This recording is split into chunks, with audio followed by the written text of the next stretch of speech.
సుమారు దశాబ్దానికి పైగా విజయనగరం, శ్రీకాకుళం జిల్లా వాసులు ఎదురుచూస్తున్న తోటపల్లి రిజర్వాయర్ నీరు ఎట్టకేలకు పొలాల్లోకి పరుగులు పెట్టనుంది. ఇవాళ తోటపల్లి రిజర్వాయర్ కుడి ప్రధాన కాలువ ద్వారా నీటిని విడుదల చేసి జాతికి అంకితం చేయనున్నారు ఏపీ సీఎం చంద్రబాబు.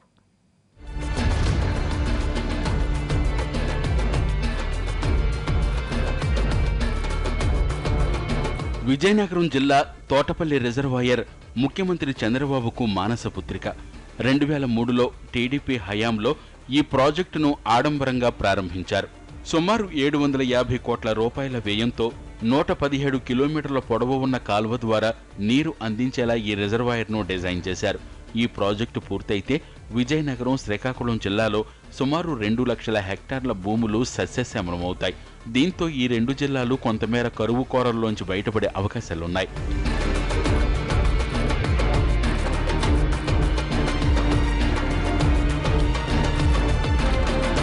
ఈ రిజర్వాయర్ ప్రారంభం నుంచి అనేక బాలారిష్టాలను దాటుకుని 12 ఏళ్ల తర్వాత ఇప్పుడు పూర్తి స్థాయిలో పనులు పూర్తి చేసుకుని నీటి విడుదలకు సిద్ధమైంది. ఏప్రిల్లో ప్రాజెక్టును సందర్శించేందుకు వచ్చిన ముఖ్యమంత్రి రిజర్వాయర్ వద్దే కాంట్రాక్టర్లు, అధికారులతో సుదీర్ఘంగా సమీక్షా సమావేశం నిర్వహించి రిజర్వాయర్ వద్దే నిద్ర చేశారు. జరుగుతున్న పనులను స్వయంగా పరిశీలించారు.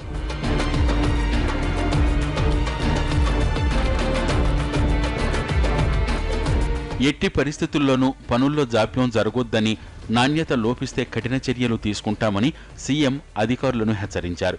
ఎలాగైనా ఖరీఫ్ సాగుకు నీరిచ్చి రైతులను ఆదుకోవాలన్న దృఢ సంకల్పంతో ముఖ్యమంత్రి పనుల్ని స్వయంగా పర్యవేక్షించి కాంట్రాక్టర్లు, అధికారులను పరుగులు పెట్టించారు.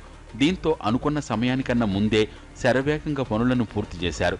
నవంబర్ నాటికి పూర్తవుతుందనుకున్న పనులు 2 నెలల ముందుగానే పూర్తి చేశారు. ఇప్పటికే ట్రయల్ రన్ కూడా నిర్వహించి విజయోత్సాహంలో ఉన్నారు అధికారులు.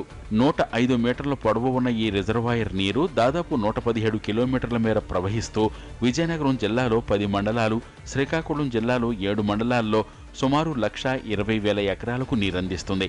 ఈ నీటి వల్ల 42 చెరువుల ద్వారా 24 గ్రామాలకు తాగునీరు కూడా అందుతుంది.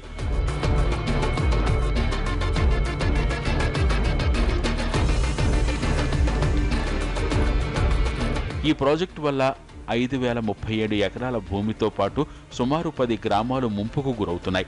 నిర్వాసితులకు ఇప్పటికే పునరావాసం కూడా కల్పించారు అధికారులు. వర్షాభావంతో సతమతమవుతున్న రైతులకు ఈ ప్రాజెక్టు ఎంతో మేలు చేయనుంది. ఈ ప్రాజెక్టును 2003లో సీఎం హోదాలో శంకుస్థాపన చేసిన చంద్రబాబు ఇప్పుడు అదే హోదాలో జాతికి అంకితం చేయనున్నారు.